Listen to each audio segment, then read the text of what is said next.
Hello everyone, I Assistant Professor Pragati Shetty from Department of Microbiology, KG Somaya College. In the last online lecture, we saw about the herpes virus. Okay, in this online lecture, we will study about the influenza virus. So let's start. Now, as we all know, the influenza which causes the flu. Okay, influenza, that is human, that is the Haemophilus influenzae. Okay, it is its genetical name, Haemophilus influenzae, which were isolated or discovered by the P. Pfeiffer, okay, in the 1889 and the 90.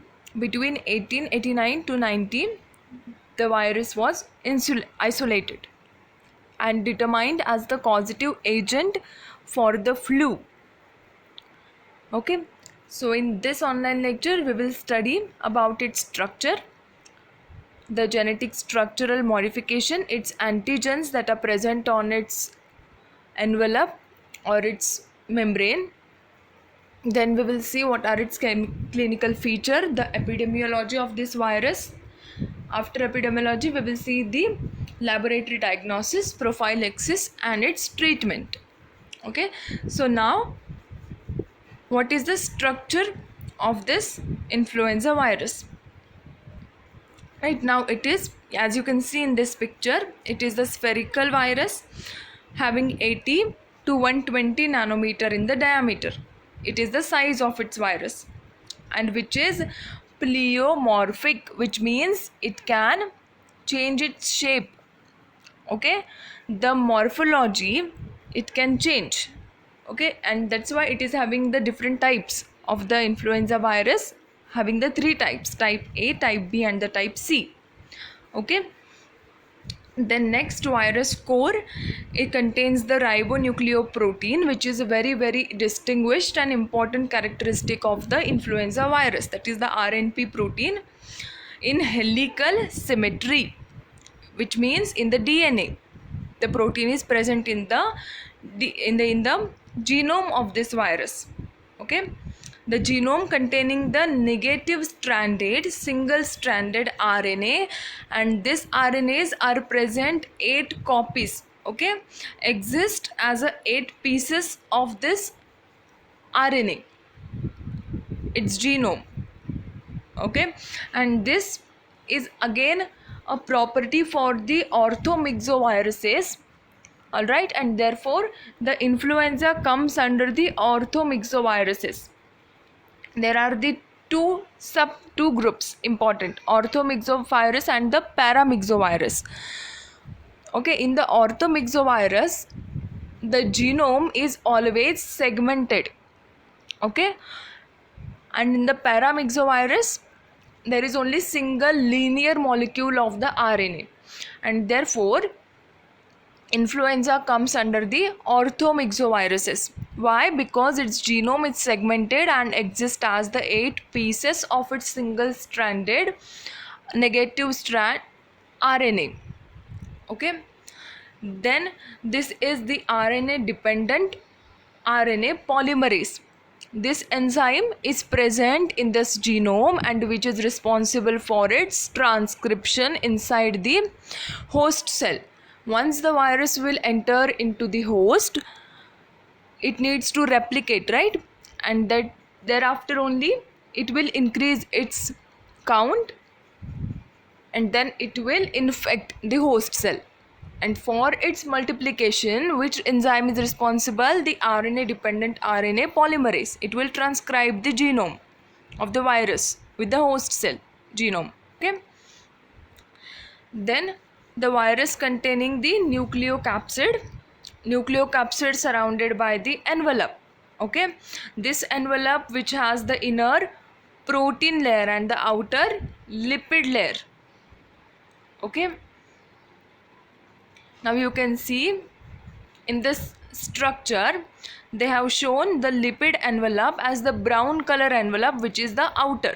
Okay, and they have shown the purple color dots which is the inner layer, okay, inner layer, which is the protein layer of its nucleocapsid, and it's together is called as the nucleocapsid, okay, which protects the genome of the virus. Okay, then membrane proteins. Which membrane proteins are present? That is proteins present on its membrane, the outer membrane, on the lipid envelope.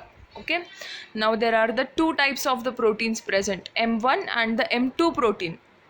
Okay, then two peplomers projecting from the envelope. Now these are very important points. There are two distinguished envelope proteins. Okay, one is the heme agglutinin, which is in the triangular shape. You can see as the arrow they have shown on the outer side of the lipid envelope. Okay, on the yellow color there is the heme agglutinin, and in the other shape, the another one shape, that is the mushroom shaped one, is the neuraminidase.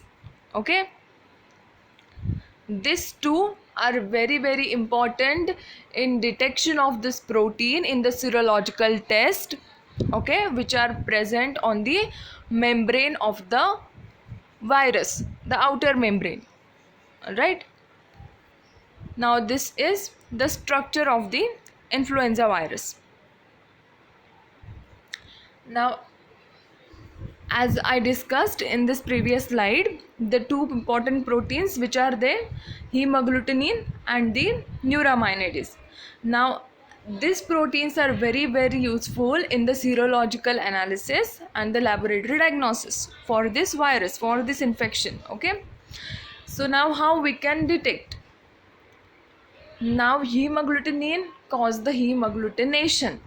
Okay, the important character, when mixed with the foal erythrocytes virus absorbed onto the mucoprotein receptor on the cell surface. You can see in that right hand side picture there are the RBCs, and in the dot shape these are the virus.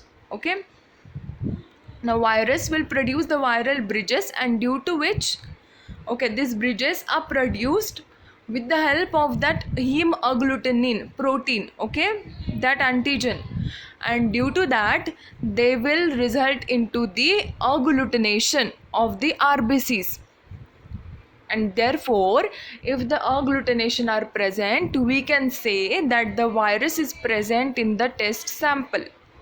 Okay, now the second is the elution. In the elution we can determine with the help of the second one protein, which is the neuraminidase. Okay, now how we can determine that? Elution, as the name, elution means the separation, detachment, okay, which is complete opposite of the agglutination. All right, now the elution, that is the detachment of the virus from the cell surface, from the RBCs, which will resist the heme agglutination, which will not support the heme agglutination, which will resist the heme agglutination, and this is called as the elution. Okay, and this is caused by enzyme neuraminidase. Okay, so heme agglutinin determined with the help of the heme agglutination, and neuraminidase can be determined with the help of the elution test. Right, now we will see the next slide, that is the influenza antigenic viral proteins. Okay, which proteins are present on the influenza? It has certain types, okay, several subtypes. Now the internal antigen that I have discussed, we have discussed earlier slide, that is the RNP, right, ribonucleoprotein, which is present in the in the RNA, in the genome of the virus. Okay, it is also called as the soluble antigen. Okay, now this antigen can be determined using the complement fixation plus the immunoprecipitation test. Okay, and this tests are very specific, type specific. As I mentioned, there are three types, right? Influenza type A, type B, and the type C. Okay, and the RNP antigens of the types A, type B and the type C are distinct to each one. Okay, but the each type, that is all the three types A, B and C, will carry any one RNP type. Okay, RNP antigen possesses the antigen. All right, and that's why we can determine this antigen, this protein, that is ribonucleoprotein, with the help of complement fixation test and the immunoprecipitation test.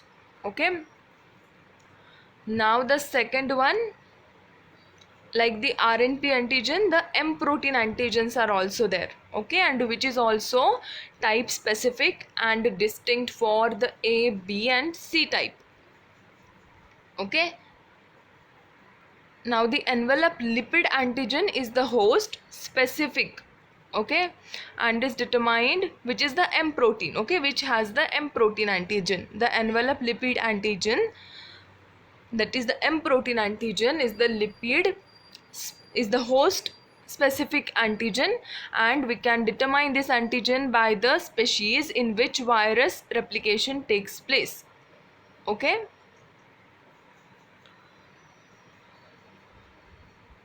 next is the surface antigen. Okay, that means the antigens that are present on the surface, which are the hemagglutinin and the neuraminidase. Okay, inside that there are the lipid antigens, right? On the surface, hemagglutinin and the neuraminidase antigens are present. Okay, these are called as the V antigen or the viral antigens. This can also determined using the agglutination test, that is the hemagglutination test or the complement fixation test.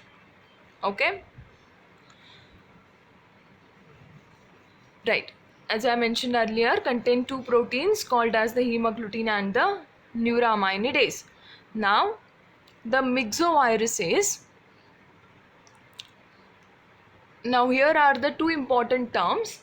First one is the receptor gradient and the second one is the heme agglutination titer. Okay, now what are these terms? First we will see one by one. The receptor gradient we will see first. The myxoviruses, okay, has the property, which means they can be arranged in a series. If they are arranged in a series like 1, 2, 3, 4, in which the red cells treated with any one virus removes the receptor for that virus. Okay, myxovirus can be arranged in a series in which the red cells, that is the RBC, is treated with any one virus, will remove the receptor for that virus and the preceding viruses. Okay, but not the later one, which means if the 1, 2 and 3, 1, 2, 3, 4 are present in the series. Okay, now if the RBC will come in contact with the second number series, okay, second number virus, then the receptor for that virus it will remove along with the one number preceding, right? Preceding receptors were also removed, but not, it will not remove the third and the fourth number. Okay, that's what it's saying, right? The myxoviruses can be arranged in a series in which the RBCs are treated with any one viruses, will remove the receptor for itself and the receptor for the preceding virus. Okay, but not for that viruses that comes later in the series. Okay, this is called as the receptor gradient. Okay, this property, this process is called as the receptor gradient. Okay, now the next term is the heme agglutination titer. Now what is titer? As we know, it is the dilution, right? The certain amount of the dilution, and therefore the highest dilution of the virus suspension that produces the agglutination. okay, of a fixed quantity of the cells is known as its hemagglutination titer. Alright, the amount of the highest amount of the viruses require virus titer, virus dilution, suspension dilution will require to produce the agglutination with the red cells with the RBCs, that is called as the hemagglutination titer, okay, in which the volume of the RBCs are known to us, right? This characteristic, this process is called as the hemagglutination titer.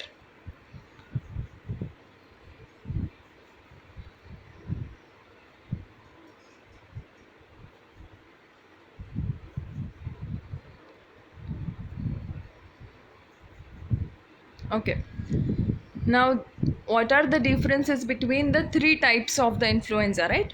As I mentioned earlier, there are three types of the influenza virus: type A, type B, and the type C virus. Okay, now in this table we have the features of the viruses and what are the different characteristics for each feature in the each type of this virus. Now we will see one by one, starting with the host range of the virus. Influenza type A virus can infect or can transmit, or we can say the host for the influenza type A are the humans, pigs, horses, birds, and the marine mammals. Okay, now the influenza B, the host is only human, and the influenza C, it can transmit via humans as well as pigs. So from this we can say that the maximum host range is for type A, right? Because the host for the type A are having a larger range, right? Influenza type A can transmit via the humans, pigs, horses, birds, and the marine mammals. Okay, now we will come to the second feature. What is that? Epidemiology. Now influenza A can cause antigenic shift as well as antigenic drift. Now what are the shift and the drift? Antigenic drift means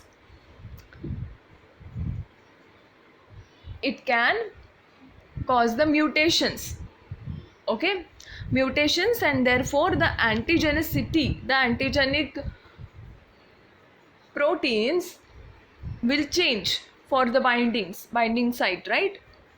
That is called as the antigenic drift, in which the mutations will occur in the virus. And in the antigenic shift, there is the mixing of genes will happen. Okay, so influenza type A has been be with the antigenic shift and the antigenic drift, whereas influenza B can deals with the antigenic drift only. Okay, and similarly, and the type C will deal with the antigenic drift only. So we can see influenza A is more pathogenic, right, or it is more harmful because the host range is also larger, and the epidemiology, that is it can have the antigenic shift or antigenic and also antigenic drift. Okay, then what are the clinical features of each? Now the clinical features for the type A may cause the pandemics with the significant mortalities in the affected young people. Now we know that what is the pandemic? It is a disease present in whole community, the world. Okay, very large population is affected in the pandemic. Okay, it is the topmost criteria in the epidemiology, right? Pandemic is the largest. Before pandemic the epidemic will come, and before epidemic the endemic will come. Endemic is the disease caused in a certain number of the people. Okay, in very limited population the endemic will be. Now epidemic will be in the larger population or in particular countries or in a particular villages, that is endemic. Okay, that is epidemic, sorry, that is epidemic. And what is pandemic? Pandemic is greater than that only, that also, which means it spreads all over the world. Okay, that is the pandemic. And influenza type A has the ability to cause the pandemic disease, okay, which has happened earlier, right, and which can be with this significant mortalities. It can affect the rate of the population, right. Then the type B, the severe disease, it can cause generally confined to the elderly or the high risk patient. Okay, and the pandemics has been not observed till date for the type B. Okay, and the type C, mild disease, it causes the infection at the milder level.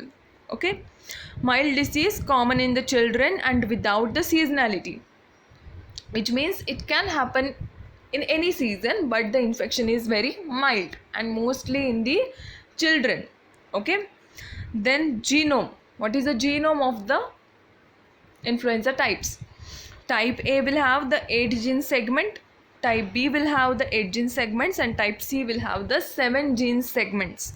Okay, 7 gene segments. Then the structure, it has the influenza A will have the 10 viral proteins plus M2 unique proteins.